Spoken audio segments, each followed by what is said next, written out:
করছে?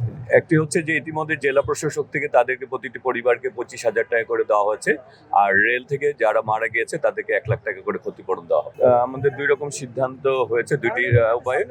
আমরা সেটি হচ্ছে যে আমরা যেখানে রেল ক্রসিং আছে সেখানে আমরা আন্ডারপাস অথবা ওভারপাস করার একটা চিন্তা ভাবনা আছে।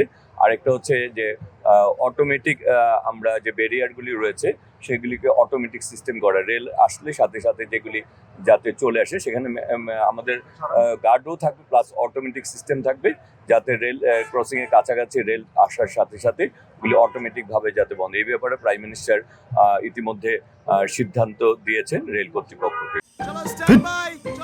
লাইফে কোনো কিছুর গ্যারান্টি নাই, তাই ইন্স্যুরেন্স করুন সিটি ব্যাংকে, কারণ ইন্স্যুরেন্স করলে সিটিতে সুরক্ষা পাবেন নিশ্চিন্তে। আপনারা জানেন যে ইতিমধ্যে যে দুইজন গার্ডের অবহেলার কারণে এই ঘটনাটি ঘটেছে, তাদেরকে বরখাস্ত করা হয়েছে এবং তাদেরকে শাস্তির আওতায় আনা হচ্ছে। এছাড়া স্টেশন মাস্টার তাকেও শাস্তির আওতায় আনা হচ্ছে। সুতরাং এছাড়া দুইটি তদন্ত, একটা বিভাগীয় একটা জোনাল, দুটি তদন্ত কমিটি গঠন করা হয়েছে। সুতরাং আমার মনে হয় না যে এই ব্যাপারে কোনো রকম গাফিলতি করছে। একটি হচ্ছে যে ইতিমধ্যে জেলা প্রশাসক থেকে তাদেরকে প্রতিটি পরিবারকে 25,000 টাকা করে দেওয়া হয়েছে, আর রেল থেকে যারা মারা গিয়েছে তাদেরকে 1 লাখ টাকা করে ক্ষতিপূরণ দেওয়া হবে। আর চিকিৎসার ব্যাপারটি ইতিমধ্যে আমার সাথে স্বাস্থ্যমন্ত্রী মহোদয়ের সাথে কথা হয়েছে।